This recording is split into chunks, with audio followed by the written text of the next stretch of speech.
Bismillahirrahmanirrahim. Assalamualaikum warahmatullahi wabarakatuh.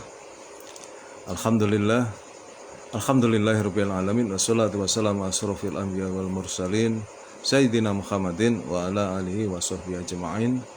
Rabbi israhli sadri wa yassirli amri wahlul 'uqdatam min lisani yafqahu qawli. Halo teman-teman sekalian, apa kabar? Alhamdulillah. Kita berjumpa lagi di dunia maya dalam keadaan sehat walafiat. Dan oleh karena itu mari kita terus selalu bersyukur kepada Allah Subhanahu wa ta'ala atas segala karunia yang dilimpahkan kepada kita yang begitu banyak dan mustahil kita bisa menghitungnya. Di antaranya adalah karunia kesehatan, karunia kesempatan, karunia umur panjang yang barokah, dan tentu karunia yang paling agung adalah karunia iman dan Islam. Karena dengan keduanya itulah kita akan selamat fit dunya wal akhirah. Sholawat serta salam semoga senantiasa tercurahkan kepada uswatun hasanah kita, baginda Rasulullah Muhammad sallallahu alaihi wasallam beserta keluarganya, para sahabatnya dan semua pengikutnya hingga akhir zaman, tentu termasuk kita yang mengharapkan sahabat beliau kelak di yaumil qiyamah. Teman-teman sekalian, alhamdulillah nih pada subuh suasana masih segar. Dan pada kesempatan pagi ini saya akan menyampaikan hal yang ringan yang terkait dengan pelaksanaan ibadah korban ya Idul Adha, dan kemudian satu paket dengan proses penyembelihan hewan kurban yang kemarin sudah dimulai 10 Dzulhijjah ya, ditambah nanti 3 hari tasyrik ya. Jadi hari ini sampai 2 hari ke depan masih ada, bagi yang belum menyembelih kurban masih ada waktu untuk menyembelih kurban ya. Nah, untuk yang kemarin, nah ini yang akan saya ceritakan karena betapa kita bersyukur dengan syariat ini, dengan syariat Islam ya, kewajiban berkorban bagi yang mampu ya. Karena Allah nyindir itu ya, kalau yang mampu tapi nggak berkorban itu Allah nyindirnya makjeleb gitu ya. Kalau di Al-Quran itu disebut sesungguhnya aku maha kaya kan gitu kan. Jadi jangan merasa lu sebagai makhluk udah merasa kaya tapi nggak berkorban, Allah maha kaya gitu. Nah teman-teman, dari berbagai perspektif tentu kita bisa menyampaikan cerita ya tentang suasana Idul Adha atau Idul Kurban ini ya. Saya melihat atau memilih yang ringan. Artinya apa? Yang saya alami. Jadi pertama-tama tentu kita jangan lupa bahwa syariat ini sebagai monumen bersejarah ya, yang Allah tetapkan ya sebagai pelajaran bagi umat Islam khususnya, wabil khusus ya, supaya meneladani ya apa yang telah dilakukan oleh bapak para nabi, yaitu Nabi Ibrahim alaihissalam ya, Khalilullah ya, kekasih Allah ya. Nabi Ibrahim ini Khalilullah ya, makamnya di Hebron, Palestina. Alhamdulillah saya sudah pernah berkunjung ke makam beliau ya.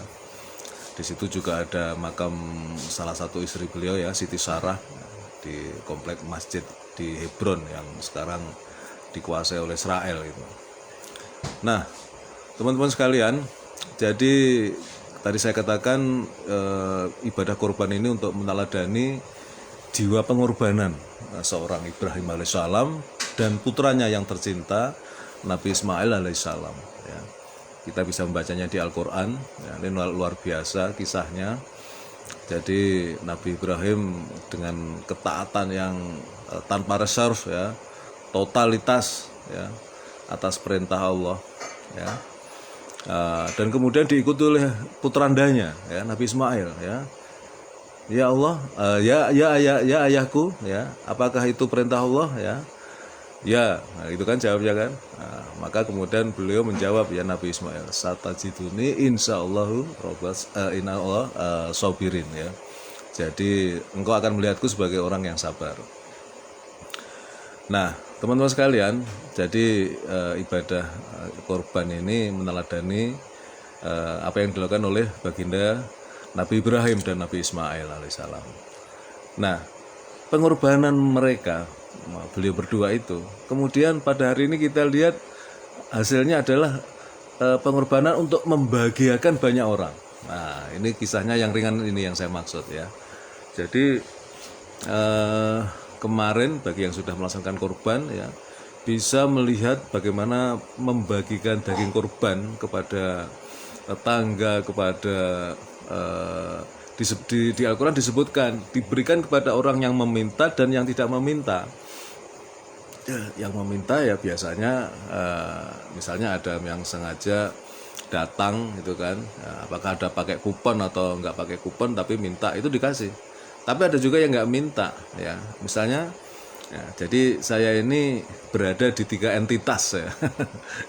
Di tempat tinggal saya yang lama ya, di Nitian itu yang sekarang jadi rumah kos itu, saya masih punya ikatan emosional di sana, dan bahkan tahun ini saya juga masih didaulat untuk menjadi salah satu panitia ya, dengan seksi yang abadi, seksi yang tetap, yaitu menyampaikan setiap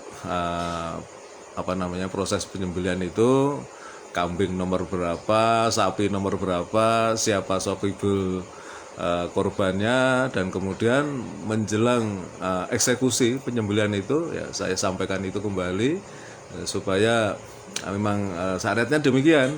Dan setelah menjelang golok bergerak itu, kemudian kita ucapkan takbir. Itu seksi yang saya pegang ya, sudah lama itu, sebelum saya pindah ke Berbah ini. Selama di Nitian saya selalu dapat seksi itu ya. Jadi alhamdulillah ya diberi amanah itu. Jadi itu satu entitas. Entitas berikutnya ya tempat tinggal saya yang sekarang nih, yang hampir 2 tahun ya, 1,5 tahun lah ya, saya tinggali di kawasan Berbah, Sleman. Kalau yang di Nitian itu di kota Jogja. Di Berbah ini di Desa Sendang Terto, saya entitas pertama sebagai warga kampung dusun Sekar. Waduh, ini barusan sinyalnya putus ini. Mudah-mudahan tetap nyambung ya nanti ya teman-teman. Saya nggak tahu nih, mudah-mudahan tetap nyambung. Jadi satu entitas sebagai warga dusun Sekar Suli, kemudian satu entitas lagi sebagai jamaah Masjid Al-A'la ya, di dusun Sribit. Desanya sama dengan saya, Sendang Terto, Berbah, Kabupaten Sleman. Ya, jadi akhirnya untuk hewan korban ini saya dapat 3 dapat jatah dari 3 entitas ya. Yang pertama di Kranon itu ya, dapat double karena sebagai warga saya juga dapat, karena itu dibagikan ke seluruh warga. Ada 2 RT kan, RT 45, RT 44 dan RT 45. Alhamdulillah untuk di Kranon saya punya data karena saya hadir di sana. Itu tahun ini 8 sapi ya, 8 ekor sapi besar-besar sapinya, dan 15 kambing. Masya Allah, luar biasa ya. Kemudian untuk di Sekar Sulis ini saya tidak tahu datanya. Kemarin saya sempat ngobrol sama anak saya, tapi yang saya tangkap kalau nggak salah sapinya 5 atau apa gitu ya, terus kambingnya 7 kalau nggak salah. Sedangkan di Masjid Al-A'la saya juga nggak tahu ya, saya hanya sholat idnya saja di Masjid Al-A'la ya, tapi kemudian setelah itu saya meluncur ke Kranon.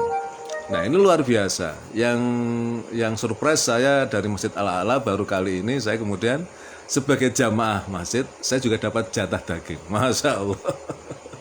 Tadi malam maghrib itu ya, salah seorang pengurus takmir itu mendekati saya, Pak, itu daging korban sudah saya taruh di motornya Bapak.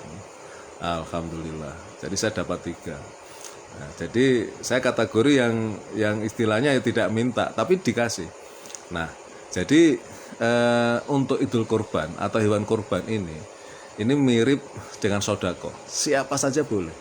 Bahkan dalam ceramah atau khutbah Id ya, di Masjid Al-A'la kemarin disebutkan bahwa orang kafir pun juga boleh menerima ya, karena ini kegembiraan untuk kita semua ya. Ini barangkali juga ekspresi atau cerminan dari Islam sebagai rahmatan lil alamin. Jadi siapa saja ya, kaya miskin ya kan, meminta nggak meminta ya kan, kemudian Islam maupun non Muslim, ya, kafir itu boleh menerima, boleh menikmati. Ya, jadi pengorbanan Nabi Ibrahim dan Nabi Ismail itu, ya, adalah untuk menggembirakan umat, menggembirakan manusia. Kira-kira seperti itu, ya. Itu perspektif kecil yang saya lihat.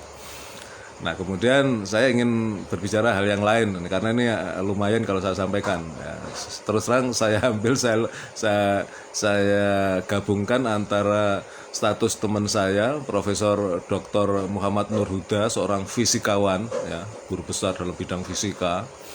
Yang satu lagi ceramah dari Gus Bah, ya, ceramah singkat yang sering muncul di media sosial itu.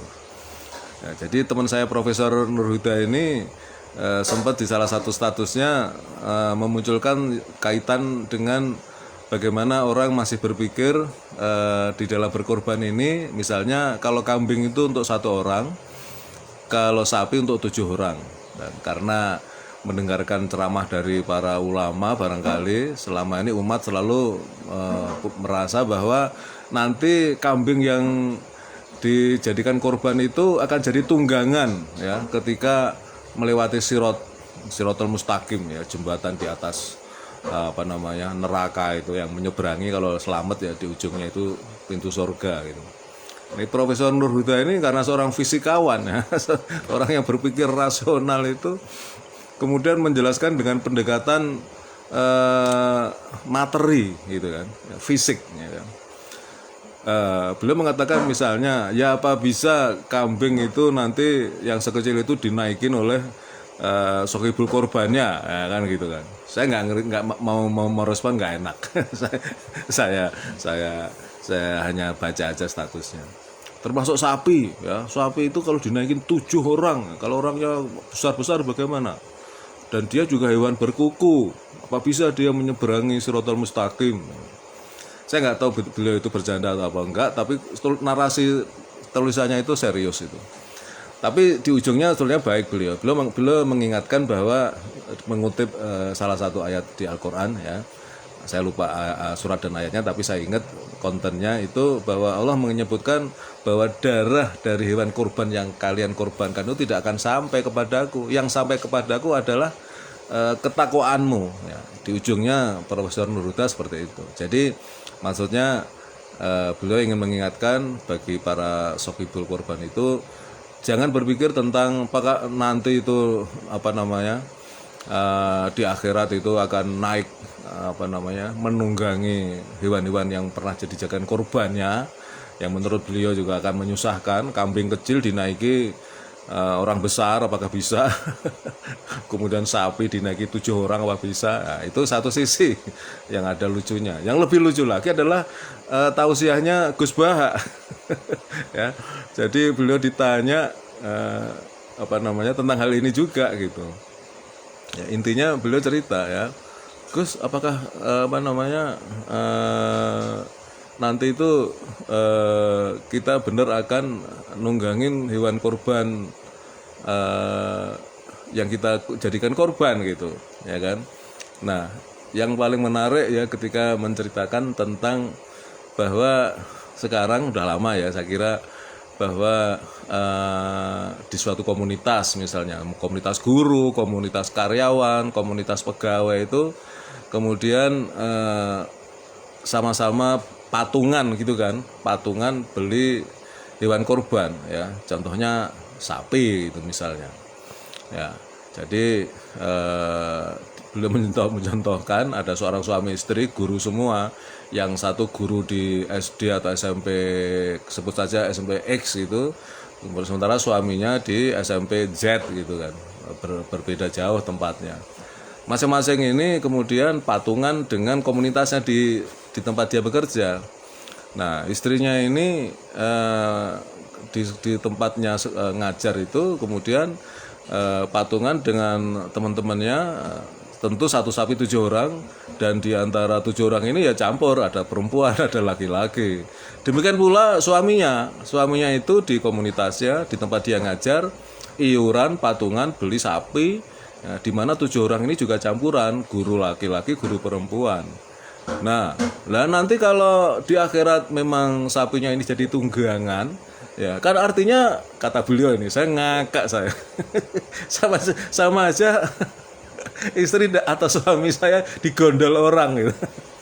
Karena maksudnya tidak satu tunggangan dengan sapi yang sama, ya kan? Sapi yang berbeda.